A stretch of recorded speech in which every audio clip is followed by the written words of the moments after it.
Welcome back, folks, to another episode of Exploring Shasta County History. I'm your host, Jeremy M. Tuggle. Today, up here at the historic Ogburn Inwood Cemetery, a cemetery which was established in 1860. And today, we're finding perhaps the most famous person buried here, a Major League Baseball player by the name of Joseph Hilarion Hatton.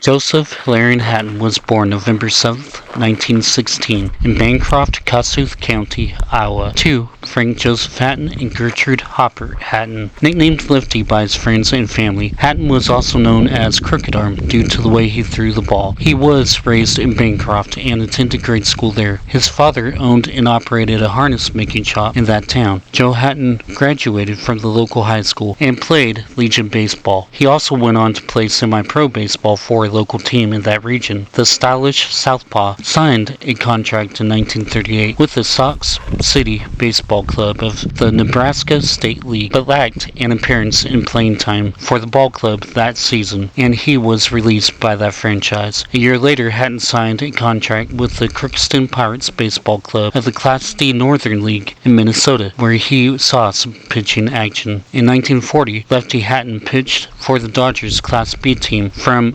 Anniston, called the Anniston Rams Baseball Club, which was part of the Southeastern League. He carried a 5.31 ERA that season. Later, Hatton played for the American Association with the Minneapolis Millers Ball Club, and in 1942 he shifted to the Montreal Royals of the International League. He began serving in the United States Navy on May 25, 1942. During his military career, the Southpaw pitcher played for the United States Navy baseball team as well. It wasn't until October of 1945 that Hatton was discharged from the United States Navy, and he returned to baseball by playing in a winter league in California. An unexpected offer for Branch Rickey of the Brooklyn Dodgers of the National League to play baseball for him came at an unexpected time. Rickey offered the young Southpaw a $450 a month contract under one condition, that he had to prove to him that he was worth the money. After proving himself on the field to the legendary owner, the Dodgers signed Hatton. Joe debuted as a professional in Major League Baseball on April 21, 1946 at the iconic Ebbets Field in Brooklyn, playing against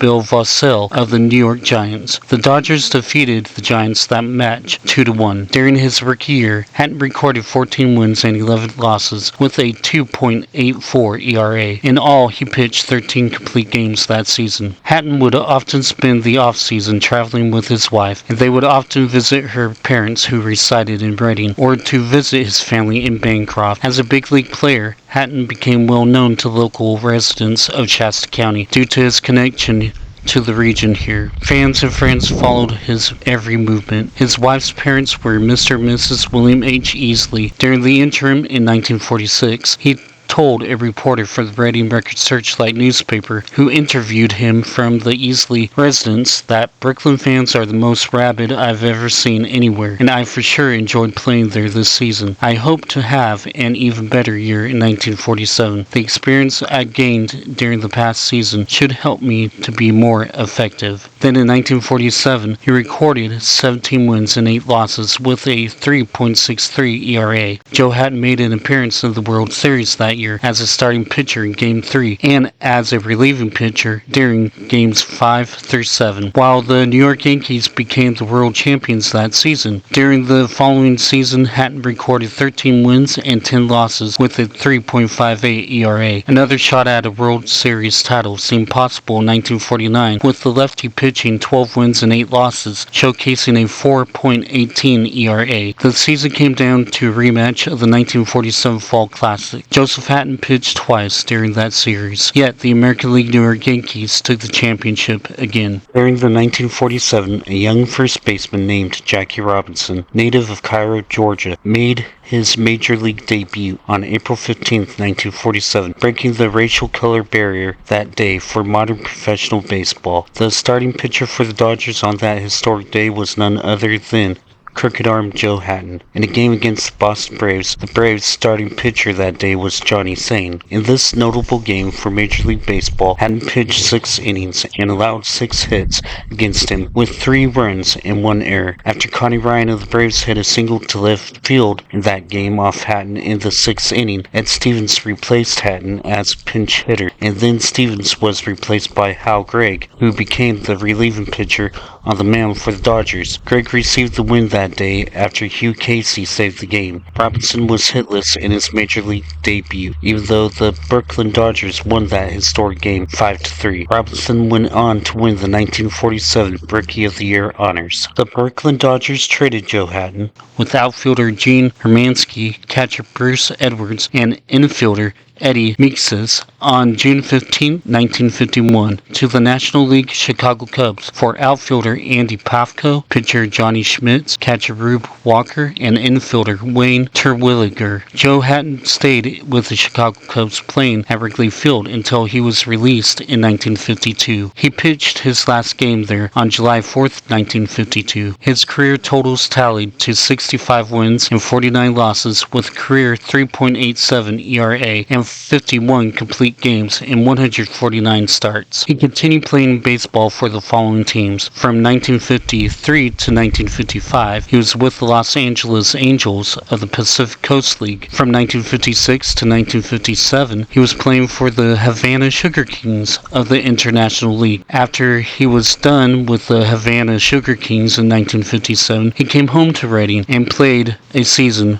with the Reading Tigers of the Northern California Baseball League. From 1958 to 1960, he played baseball for the Vancouver Mounties of the Pacific Coast League, and in 1960, he played for the Bakersfield Bears of the California League. During the interim in the 1950s, Joseph and Zanette Easley Hatton resided at 1534 Orange Street in Redding, California, and continued living there during their lifetime. While on the mound as a starting pitcher for Los Angeles Angels, Joe pitched a no-hitter in Los Angeles against San Diego, who had 0 runs against Hatton as well. On June 7, 1953, Los Angeles beat San Diego 6-0 that game. This was one of the most cherished memories, which also earned him the Athlete of the Month for July of that year. It was an award presented by the Helms Hall Board. In February of 1957, Reading Tigers skipper Don Masterson offered a starting pitching position to the famed Southpaw to pitch the upcoming season for the local Reading team, a semi-pro baseball club of the Northern California Baseball League. Hatton's season in the International League as a pitcher for the Havana Sugar Kings, a team from Cuba, had just come to a close. He pitched for the Reading team at Tiger Field in a game against the